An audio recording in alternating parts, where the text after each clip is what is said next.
Good morning, and welcome back to another episode of the Red Chip Poker Podcast. I'm your host, James Splitsuit Sweeney, joined by Chris Warren, and today I'm going to do something a little bit different. We're going to have a guest on the show, William Hung. William, if you recognize the name at all, like I did, I was like, I swear I know this name from somewhere. This is a name that I recognized from American Idol and kind of some memes that got passed around the internet, at least a little bit around that time. But I'll let William kind of say hello and introduce himself and give us a little bit of a backdrop on kind of where you've been and how poker is a part of your life today. Hey everyone, this is William Hung. Yes, you've probably seen me on TV with my unique rendition of She Bangs by Ricky Martin back in 2004. But after the audition and I got my sudden rise to fame, I feel that I wanted something outside of my business or my entertainment. And one time I was, I came across a limit game back in the old days in Reno, and I suddenly won a couple $100, and it feels good. It feels better than making tens of thousands of dollars from singing. So I don't know what it was, but somehow I got hooked into the game since that point. I play online, I play live here and there, but it was mostly a hobby for me for until the last couple of years. And then the last couple of years, the reason I decided to take the game to the next level was because, I went through my ups and downs in my showbiz. Things were not going amazing. So I figured that I needed to try something new. So for the first 4 years, it was like the dream life. I was doing whatever I want with my showbiz. And then, the next 8 years, I eventually need to work for the government to even sustain myself. And then I feel like, you know what? I don't want to hide behind the cubicle for the rest of my life. And then I sat down and looked at like, okay, what talents and passions do I have? I know they are speaking and poker. So that's how I got into poker. That's excellent. So before we actually jump into the poker side of things, I had a quick question. So you mentioned a government job. And what was that process like? Because I imagine it must be at least a little bit weird when you're kind of, dare I say, internet famous to whatever extent that is, and then you're working a government job. Like, what did that feel like at work? What do the day-to-day interactions look like? What did that part of your life look like? So I worked for the sheriff's department for 2 years and the public health department for 6 years. I would say it was a bit awkward initially when people recognized me. It's like, oh my God, aren't you that guy? How come you're here? Well, sometimes you have to deal with reality. Yes, I save up enough money. I'm not someone that's reckless overall, but so I have a pretty good life. But I don't want to sit around and wait until my money runs out either, right? So That's why I decided to take on a job, see what life goes from that point. And then the way I handled it, I was just trying to be a normal guy. But something bothered me towards the last few years working for the government. And there's nothing wrong with the people. It's more like what I want for my own life. So I feel like, okay, well, maybe I can venture into speaking. And then how can I combine the speaking with my passion for poker? So I figured, the best way to go about it is to just try it. I talked to other like really good poker players and poker pros, and they recommended that you can't just quit your job tomorrow. And I totally agree with you from your previous podcast as well. What I did was I gave myself like a 1 year window to prove that I could actually make it. I like that. I like that a lot. So talk a little bit about that first year. What did that look like? What did that feel like? How much studying versus playing were you doing? Like, really run us through what that first year looked like for you. Wow. So what I did was I went through several websites, including Red Chip Poker. Awesome. Yes. Thank you for the plug. No problem. So I use multiple sources, and then you just have to find your own game that makes sense for you. But they all have a solid point, right?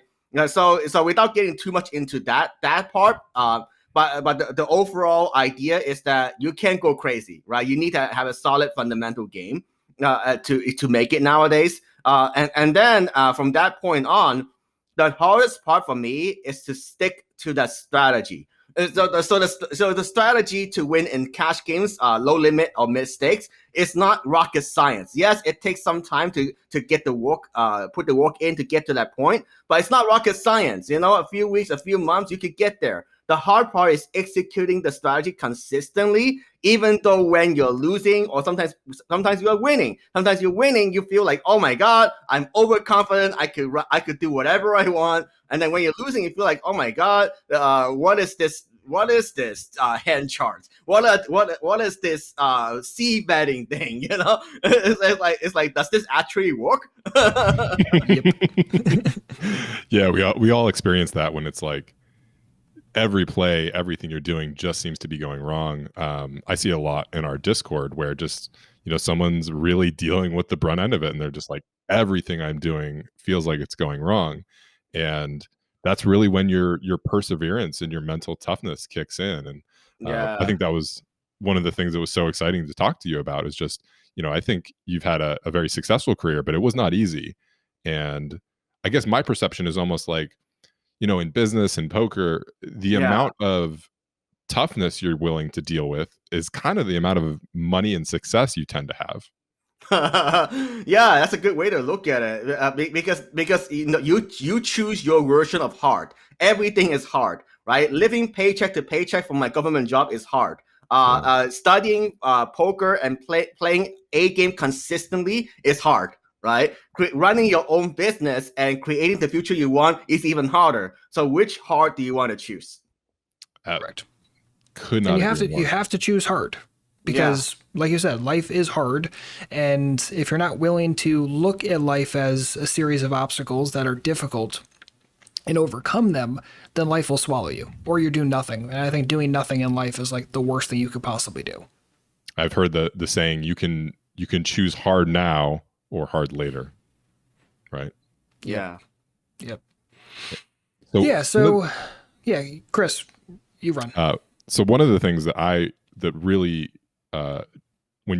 so William reached out to us via email. It was very good pitch email, and that just stood out to me. I actually ended up watching his TEDx talk, which is just really, for me, struck a chord, which is, you know, becoming very famous and then having to deal with the realities of that, going through your normal life, having a normal job, just having to do what everyone has to do. It sounded like it was really challenging. And to me, that, you know, you coming into poker and then pretty quickly having a lot of success. Like, did I remember correctly? You kind of like won about like $100,000 your first year or something like that. Yeah. That's true. I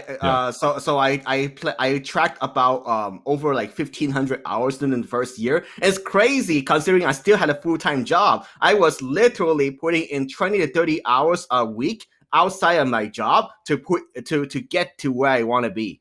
Yeah, serious dedication. But so to me, what really struck me about that, it was like, oh, of course, like you're able to be successful at poker because you have that mental resilience. Like, for me, it was just so logical when I heard your story and then saw the success you had in poker. I was like, that makes so much sense to me. And I think that's something that a lot of our listeners could probably learn from, is just, you know, what would you say is your mindset when you kind of, you experience these difficulties and you brought that toughness to poker? What is that secret sauce for you? I would say the one of the things that really helped me is to always see the bigger picture, put things in perspective.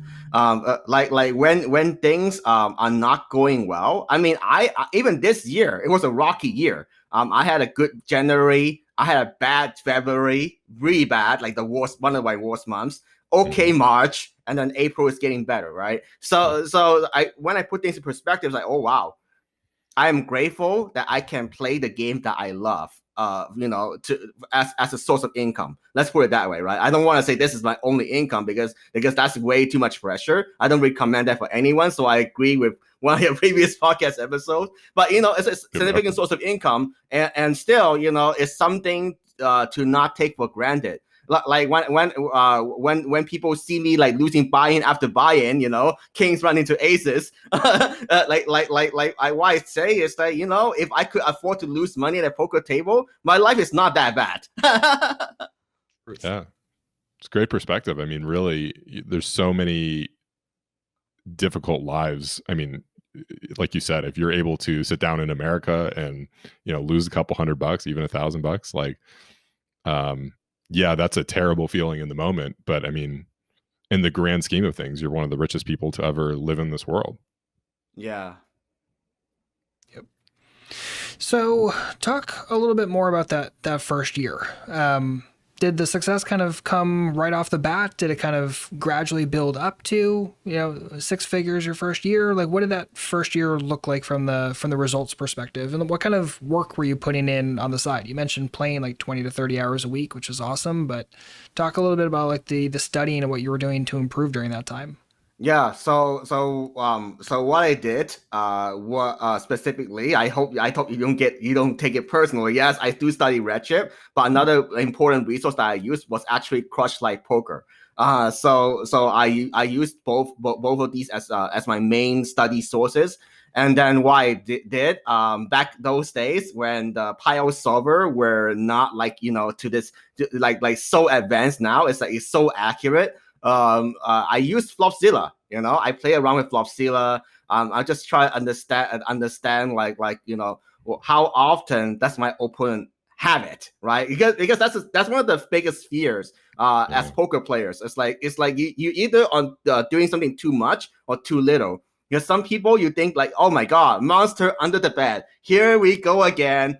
My kings will run into aces again. That's not true. That's not a good way to look at it, because then I forget all the times that I won the smaller pots with kings, right? Yeah. So it's the same thing for pre-flop and post-flop. So that's the biggest thing I had to overcome. In terms of the results, it was more gradual. So it's like up, down, it's gradual. But I see the what I noticed though is that my winning sessions, the amount were bigger than my losing sessions, and over time that's how I know I could make it. There you go. I like that. So when it came to, actually, you know what, before we even talk about that, I want to hear about your play style. So one thing that I always think about when I'm asking someone or even working with someone in any capacity in a coaching sense is like, describe your play style and how you would beat you in like 1 or 2 different plays. Like what things like really start to make you fall apart at least a little bit. Because most people honestly like don't look at their game at that level of introspection. And as such, it's like, okay, well, you're leaving something on the table to say the least. So how would you classify your play style, and like maybe what's one kind of shortcoming in your game that you're kind of working on at the moment? Okay, cool. I love this question. So my game definitely has evolved a lot, even within the last few years. Initially, when I play in the last like when I first got started transitioning to become a full-time poker pro, I was still in LA. And the games in Hustler and Hollywood Park were like extremely soft. like you could literally just wait for good hands to put it in. So it's not like that anymore. So back then, but I would say that I still, how do I say it? I tend to go with the old school strategy, right? Like when I could set mine, I could wait for good hands to 3-bet. So tight aggressive, nothing fancy.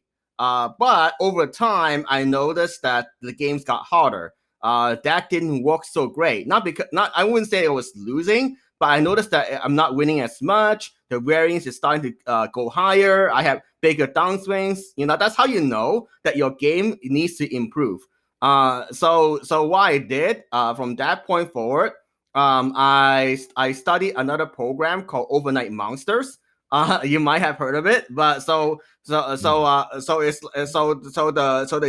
terms of the play style, I would say now it's even more tight aggressive. But it's not like, honestly, it's actually simpler, but it's actually boring poker. Here and let me clarify what this means. So because in the past, right? Like it's okay to make the loose call, so you're 7-5 suited on the button, see if you can flop the big hand, right? Win some big pots. But this strategy really doesn't work anymore, and the reason is because the players got better. The players in the player pool across even low limit and mistakes, they're not going to just stack up with top pair, So that strategy really bad. Yeah. So I agree with some of the recent podcasts as well from Red Chip talking about the three betting strategy. So, but you can't just but how do you know which hands to three bet? Well, I try to stick with the good hands, right? Like if I were to describe to a friend that wants to get into the game now, maybe like pair of eights or better, suited broadways and ace queen plus. That's it. Yep, so in a way, that's why I say it's boring poker, but it's actually hard to execute that consistently. Exactly. Yeah, that was exactly the experience I had coming back to live poker. Is pretty much what you said. It was like, you could tell that your strategy wasn't up to par when your variance was getting bigger. You could see the players like getting better. In fact, they would get better versus me specifically. I remember that. Yeah. And you just have to be ready. But if you really have that locked in discipline, I mean, that's pretty much what it takes to beat live poker. Like you can upgrade your strategy over time, and you integrating that three betting strategy, it sounds like was very lucrative for you. Yeah. But you really don't need to do too much fancy stuff as long as you're in a good soft live game, and you can slowly adapt your strategy over time. So it's very interesting that we had such similar experiences. Yeah. And you were saying we were even talking about downswings, and I think this is a little crazy. I also had the same experience as you, where you were saying you probably had maybe a 10 buy-in downswing at the highest. Yes. And yes. I think that's about the same that I've had. I guess technically maybe mine got a little bigger. I was playing in a 2-5 game that was playing a little bit more like 10-20 for a little while. So you could say maybe like, I think I probably lost I don't know, $6,000-$7,000 in that game at some point. But yeah, really the swings live for me haven't been too big when you have that really tight, aggressive three betting strategy. And I've never heard another live player really mention that the downswings aren't that big. So I'm very impressed with that. I think you're probably very locked into a high winning strategy. Thank you. Yeah, it's something that is evolved over time. It's more like a combination of studying as well as like observations. Like, oh my, well, what's going on? All of a sudden, I'm not doing so great anymore. Yep. Would you say so? This was interesting for me when I was playing live. Are you how aware are you day to day? Like, are you when you sit down in the game? Are you more relaxed, implementing your strategy, or are you very focused, locked in, trying to get every advantage you can? Wow, that's something I also improve over time. Because when I first got started, it's more like I'm not that focused. Don't do what I did. I would literally like play on my phone or listen to music because the number one issue that I had at the time was boredom. Oh my God, I had to wait for only these good hands and only play these good hands in position. Yep. Yeah. Did you come from playing a lot of online? Because I experienced every single time I go from playing more online to starting to play live again, it is the same thing every single time. Just the boredom is just like destroying my brain, and I have to like retrain myself how to handle boredom. Is it the same thing for you, or is that just something that you just naturally kind of hate boredom in general? I would say probably because I hate boredom in general. Yes, I play quite a bit online back in the old days, but after Black Friday, I really didn't play online at all. I tried a few other things in life. Didn't make much progress, and then I decided to get back into poker. Fair, makes sense. I think that's a really good takeaway for everyone. Is that we spend so much time talking about and thinking about like what we can improve in our games and what we can do, but when you find something that's really effective, which is the tight aggressive, the aggressive three betting, you don't need to be perfect everywhere. I know probably if you're a losing player or more of a break-even player, or, not getting the results that you're looking for, it can feel like oh, I need to do everything perfectly. And we talk about so many different ways. But it sounds like for you, William, like you really picked out like a couple key strategies where it was like, oh, like I'm going to learn about this. It sounded like overnight monsters or something like that. And that strategy just unlocked the next level for you. And once you locked that in, it was like, well, you know, maybe I'm not the most focused. I'm not doing everything perfectly, but you're making a very good hourly rate. Yeah, and in terms of like really like giving the real picture of it, it's actually very similar to the pre-flop charts that you recommended, James. So the free pre-flop charts that everybody can download. What I did, based on my own study and testing, is that I only play the hands in the red and nothing in the yellow. For live games. And the reason that works so effectively in the live games is because number one, you have high rake and compared to the online, and number two, you have a bunch of people calling you. So when you play too many hands, like 6-7 suited out position, you don't get to win the pot a whole lot. So you're just bleeding money away, and that's why I noticed. Yeah. Totally fair. So I gotta kind of ask again, kind of merging like your poker plus who you are. Do people recognize you at the table? And if so, how does that impact the way that they maybe adjust to you in real time, strategically speaking? Ooh, I would say that for people that play with me for the first time, if they will recognize me, the first thing they ask is like, "Wait a minute, why are you here?" You know, and I usually tell them, "Hey, I enjoy the game." You know, I try to keep a low profile. I don't show off, but because that's I think that's a good thing. I typically don't show my hands. I don't talk about my hands very much. You know, if it's a really clear bad beat or big pot or something like that, it's like, okay, well, that happens, right? I try not to draw attention to myself too much in that sense. And then when people do ask me about my background, I tell them, you know, hey, I do cameos, I do other things. So it's almost like I intentionally try to manipulate my image, not in a bad way, but you know, I don't want to do it in a way where, you know, I'm just another player in the game. I'm not there to gun after your money. Love that.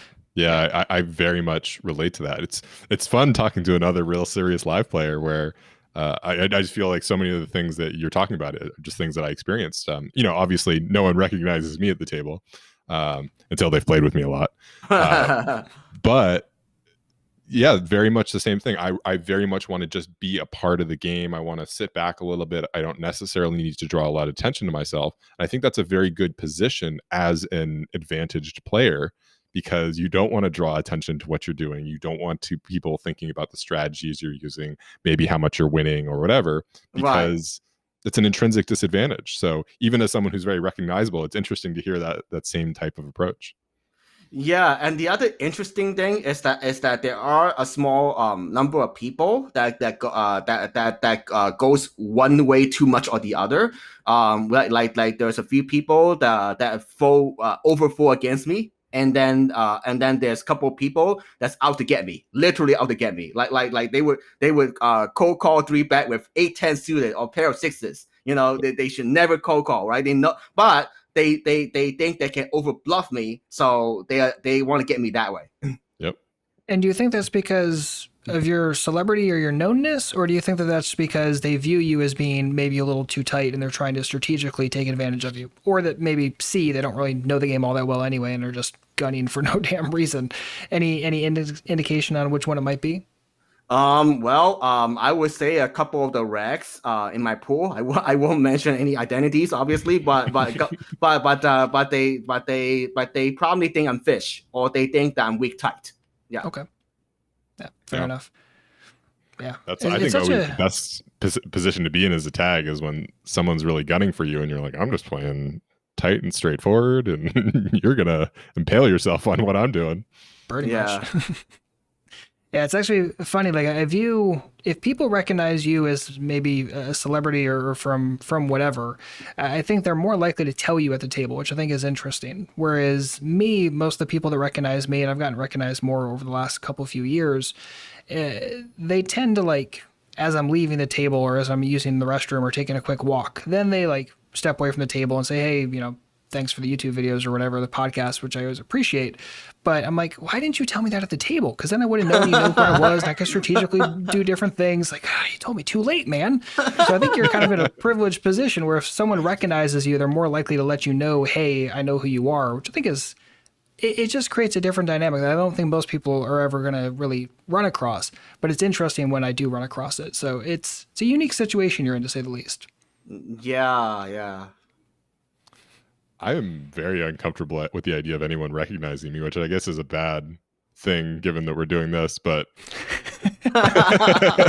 well, how do you guys deal with that? Like, do you find there's uncomfortable interpersonal situations that come up off the back of that while playing and things like that, or just people are pretty chill about it?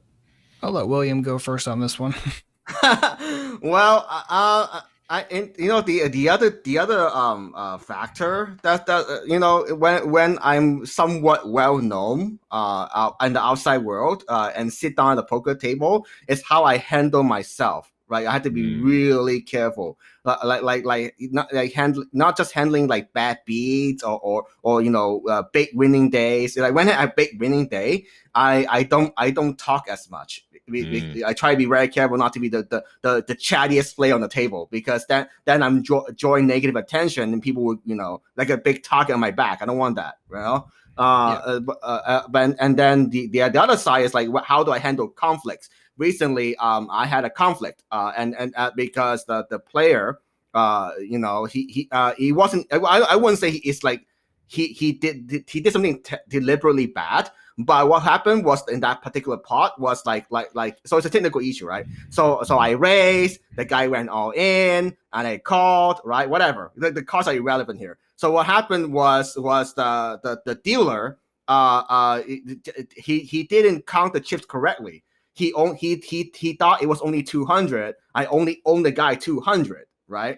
Then after everything was over, they took I think he said, no, you own 250, 235, whatever that was. I was not happy about that. It's nothing to do with winning or losing. It's because he didn't count the chips correctly. So it's like, situations like that is how you handle it, right? So I chose stay calm. And I knew the other, in my head, I kind of knew that it was a bit over 200. So, okay, I pay it off. And then I walk away from the table. I talked to the floor, the lady on the floor. She was very nice, away from the game. And I told her, hey, this dealer shouldn't be doing that, because then I don't know how much I should be paying the guy, right? That's not cool, So how you handle situations like that goes a long way, because if you suddenly like blow up, get all upset about it, then that's not good for you either. Yeah, 100%. I think I've always tended to approach things, and this is even like, when I'm just making an anonymous post on a Reddit account or something like that, I assume that everything I do could be seen by someone else, and someone maybe that I care about or do business with or whatever. And I've always found that to just be like a good way to approach it, because then you don't have any like, I get to do this thing that isn't cool or whatever, just because I feel like at this moment you have respect for the people that you're interacting with and dealing with. And I think that's very applicable at the poker table. Yes. Yeah. And I'll take mine a step further. And again, these are just like unique cases, right? Because of who we are in the situation and the positions that we have. But I feel like this weird, not necessarily even that weird, but I feel a tie to Redship, and I feel like an ownership and a responsibility to, if I'm going to do something, that I'm reflecting well on Redship, as well as reflecting on my own brand and reflecting on, honestly, poker as a whole.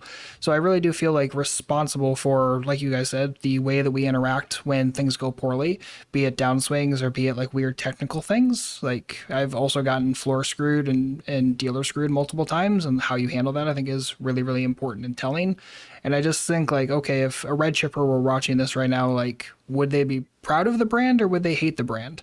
And if it's ever even close, like I always veer towards what would people want to see, what would help the game grow, not just, satiating some instant want or need to rattle off in life tilt for no damn reason. I don't know. Probably thinking about it from too big of a picture, but that's the way that I find works for me. Yeah. So, William, I think one of the things that's really interesting to red chippers is that, you It sounds like you had a pretty deep poker background, but I think a lot of us have had on and off periods with poker. What would you recommend for someone in 2021, based on what you're seeing, who wants to get more serious about poker, wants to try and make, 10,000, 50,000, 100,000 next year? What would you say is your biggest takeaway? The biggest takeaway is to focus on the parts of the game that will give you the biggest benefit in the shortest amount of time. And the number one league that everyone has, including myself to this day, is Preflop. Because when you play too many hands, especially our position, even in the big blind, it's really not like the old school days. So yeah, it's more like back in the old days.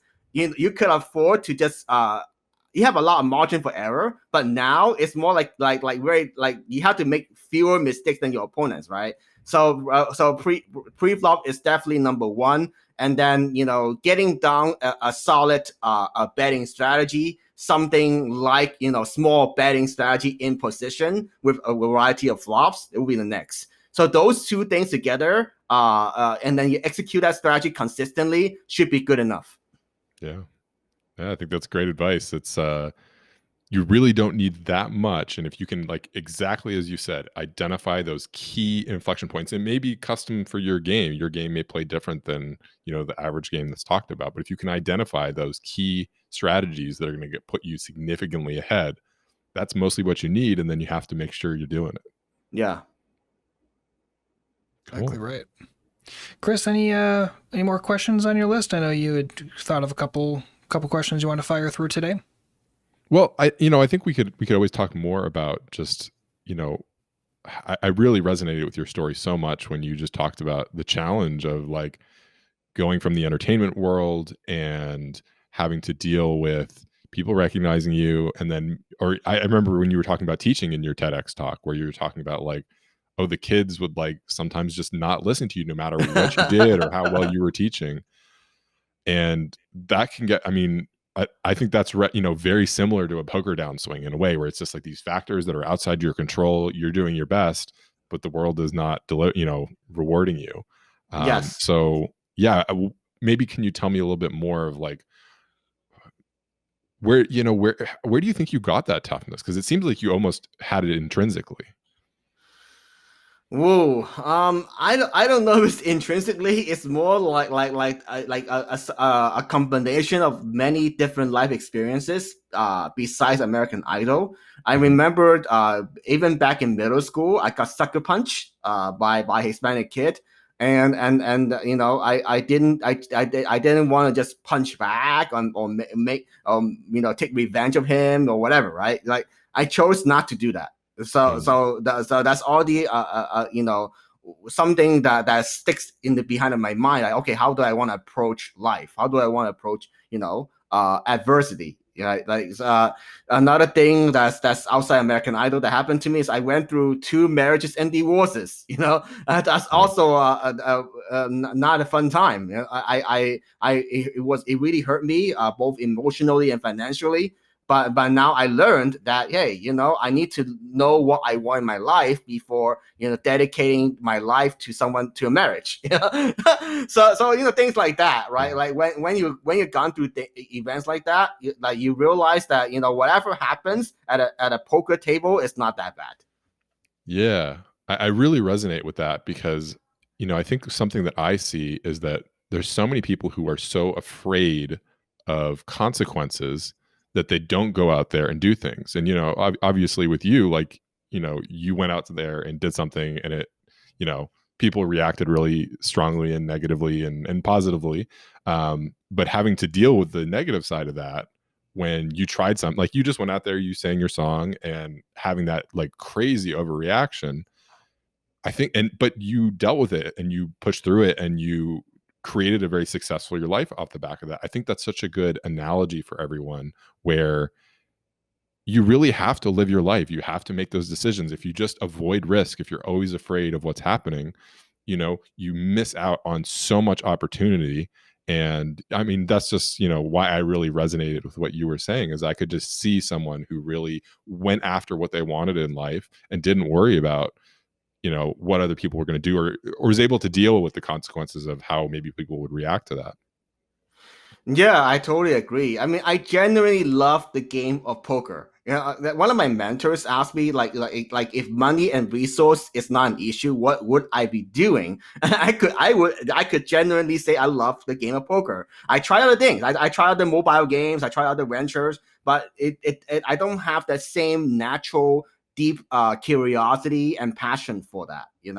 And it's not poker is not the end. Poker is just the beginning for me in terms of how I evolve to become the best version of myself. I love that. Yeah, I mean, I think something that I've definitely experienced trying actually a lot of different careers, very similar to you. You will always be best at the thing that you enjoy and that you find that deeper connection with, and that you're not just doing for the money or the rewards. Yeah. Yeah. Cool. Excellent.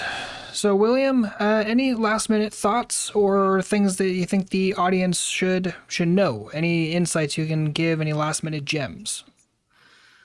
Well, I remember you James, you asked me about like one potential weakness or way to beat me, next time you play me. So I would say the one of the more complicated situations is post flop on pair boards and flush on the flush boards. So those are hands that without getting too much into it, that it's worth working on once you master the basics, because most people play those situations poorly, and I played that situation very poorly until recently. And I'm still not great at it, but I got better. I'm not making like huge blunders, like stacking up with aces on 5, 6, 7, 10 with 3 hearts, So that's an area that's worth working on, because it's like as poker players, when we see the flush card, it's like monster under the bed, right? So we have to get over that too. Yeah, 100% agreed with that. Well, yeah, and hopefully you're folding less in those spots. That's what I want to see. Yeah, yeah.